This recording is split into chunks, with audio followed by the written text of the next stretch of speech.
Hey guys, Richard at Ryden's Room here, doing my latest review. This time is for Rogue One Star Wars. It's the Blu-ray case special edition casing. Quite a nice one. It's not like a steelbook or anything, which I think they have in America, but this is still pretty nice. Yeah, just having done the prequels recently, and again, just picking them out of a hat random, out of a bunch of lots of films. But now that we finish up the Resident Evils, or at least the original Alice ones, we've got more coming in, but probably be on these each week. One a week. Good chance of getting other ones pulled out of hat, sure, but yeah, definitely done. Certainly by the Obi-Wan show, and probably by probably by end of April, pretty easily. But yeah, so this is Rogue One, and really like this film. Again, spoilers for Rogue One and basically the entire Star Wars universe, but this is just the films and my usual, tearing Disney Star Wars apart. But yeah, just for a nod to this book, Star Wars Catalyst. Picked this one up a while ago. Actually, I think, funny enough, the current job I'm doing now is a job I used to do, and I'm sure back then I was actually reading a library copy of this. But last year I just picked up a bunch of them. Ahsoka, that's a library book as well, and thought I'd get my own one. That was before I was to build up a real Star Wars book collection. All I really had was Darth Plagueis hardback, and I thought, yeah, let's start collecting them. I even did pick up a few up beginning of last year, then just charity shop, and I thought, nah, I gotta keep them. But yeah, Catalyst is a good one, and it was dirt cheap on Amazon. Same for Ahsoka, I've got quite lucky there. Yeah, it's a random thing for today. Just having a beer out of my platinum trophy case, trophy glass. I tend to have a drink out of this glass when I've got a platinum trophy. Lovely. And yeah, just the latest Palgi game, got the platinum. God, hardly been on my PS4 at all. Compared to 2020, it's tons of platinums in that game, and now hardly any. But yeah, Lego Star Wars comes out in a couple of weeks, so the latest Palgi game, Flowers, on sale. Yeah, recommend it. It's a pretty quick completion. And Streets of Rage 4's DLC as well, so I downloaded them. Wanted to just basically do a bit before Lego Star Wars and edit. But yeah, on to the main topic, Catalyst. So yeah, I picked up Rogue One. Catalyst is the book that I picked up after the Rogue One novel, and yeah, it's really good. I'll quickly throw a quick summary. I won't give too much away. There are spoilers, but nothing major. Basically, it's at the point when the Republic is still the Republic, and Galen Erso is, in a way, resentful of the Jedi for not sharing their kyber crystals with, like, the rest of the world.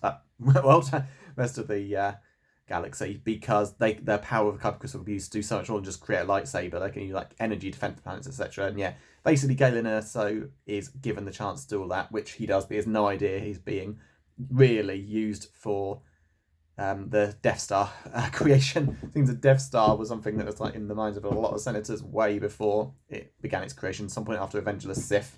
And yeah, it kind of ties into that. He basically gets like lied to by Orson Krennic, and after he's like originally in his debt, he basically breaks away, doesn't want to be any part of it. But yeah, he's like the greatest scientist ever, and his research leads into, unfortunately, using it as a WMD. And I always thought it quite twisted. The Jedi's lightsabers are effectively for defense. They're there to help protect others.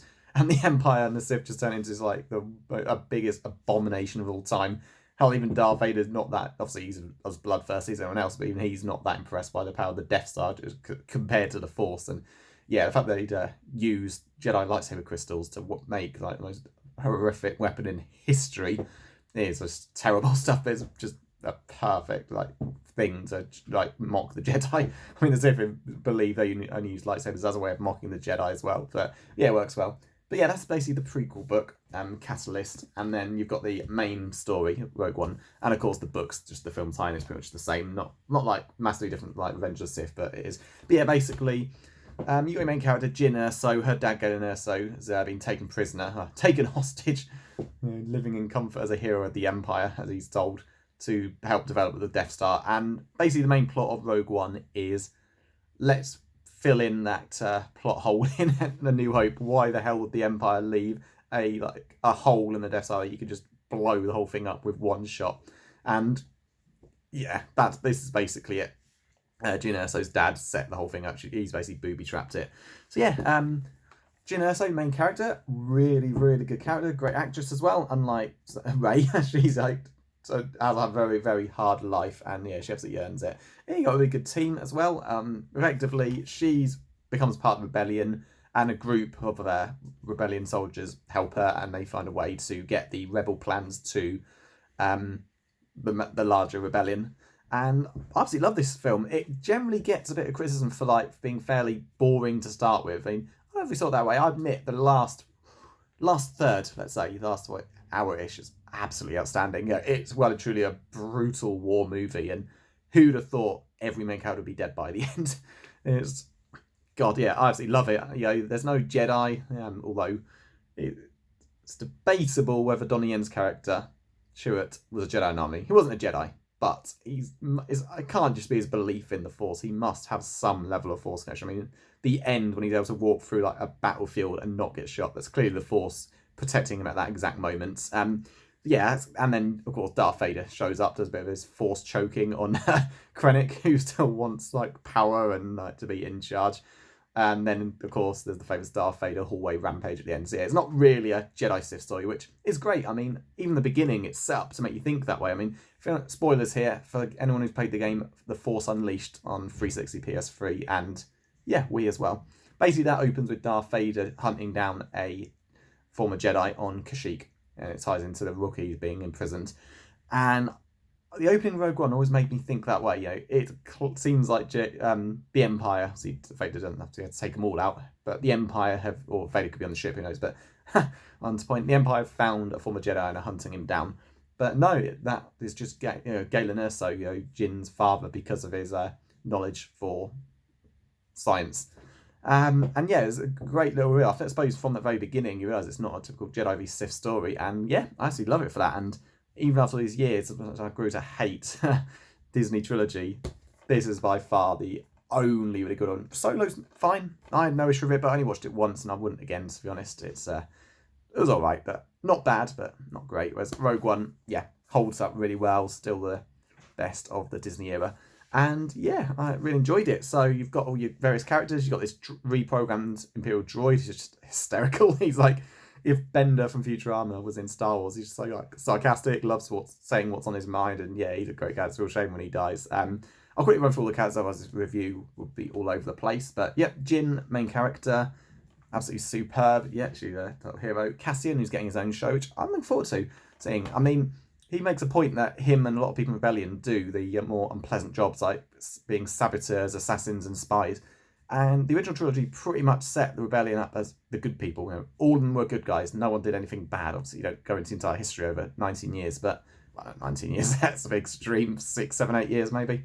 But they never showed the Rebellion as doing bad things because they were bad, the Empire were good. This shows that weren't the case, and it's quite realistic. And that's what I've always wanted from Andor. It's to show the grim side of a war. You know, showing Andor and his friends will do brutal things. I mean, the film opens with him like killing an informant after he's got information. You know, just so info can't get, he can't get traced. It's like wow, you just don't see that in the Star Wars movie, and that's what I really hope the show will be all about. So yeah, great character as well. And yeah, him and Jin do have a sort of nice, sad goodbye together, and when the planet they're on gets hit by the Death Star's laser, and of course it doesn't blow the planet up, it just basically deep impacts the planet and kills them. K2SO, the battle droid, the Imperial droid, he dies well. Takes out a lot of stormtroopers, but is beaten. You got Chewett, Donnie Yen's character, who obviously goes out amazingly. He walks through that battlefield, Force clearly keeping him safe, telling him the moment to go because he gets through and manages to reach the what's it called? The lever, just to send the signal to Rebellion. It's great. You got his friend, Blaze. Blaze, the one with this really cool, like, proper heavy machine gun. Yeah, he goes out quite heroically as well. Chewett seems to reignite his faith in the Force at the end, which is pretty nice. And you got the pilot, who's another Imperial defector, because that's what happened with a lot of them. Yeah, he doesn't do as much, but he's part of the team, and yeah, it's kind of sad when he gets a grenade thrown at him. And then last characters, I suppose. Yeah, Saw Gerrera, good actor for us, which I never really felt in for Saw Gerrera too much, but having watched Clone Wars, Rebels, and even Bad Batch since then, yeah, I've grown to like him. They've expanded him so much. And then I suppose the only other main character, obviously there is Jin's dad, Galen Erso, the one who turns out pretended to be on the Empire's side just so he could get his revenge, because, yeah, if he didn't go along with it, they'd have replaced him and then there'd be no chance of stopping the Death Stars. Yeah, great character, yeah, he dies, shame, but that's the trend of this film. And then last one, you got the villains. So Tarkin, I absolutely love Tarkin's appearance.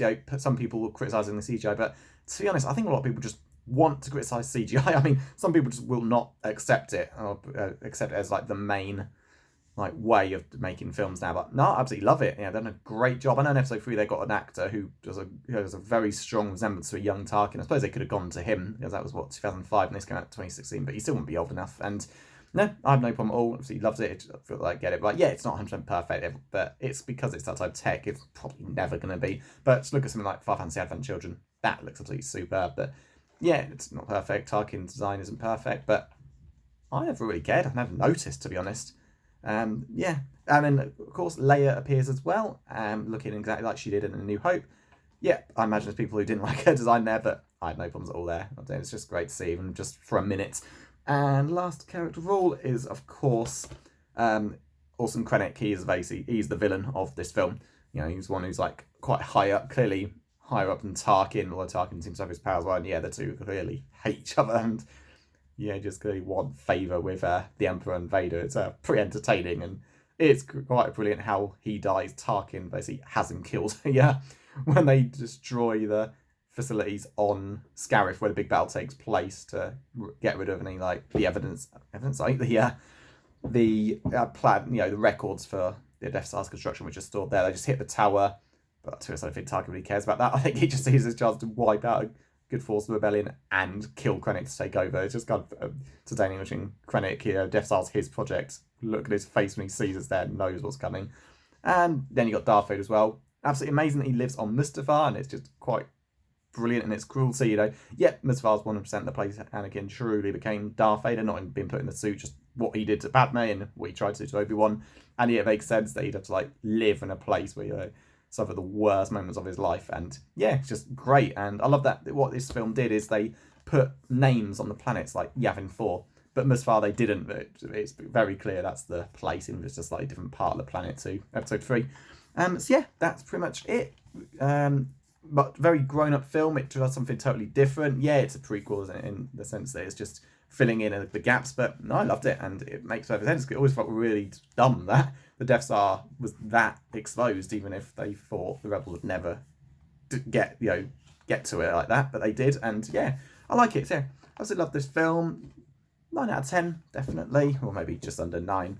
And yeah, can't recommend it enough if you're not a fan of Disney Star Wars, but you've never seen Rogue One or even Solo being the one-offs. Just yeah, give them a chance.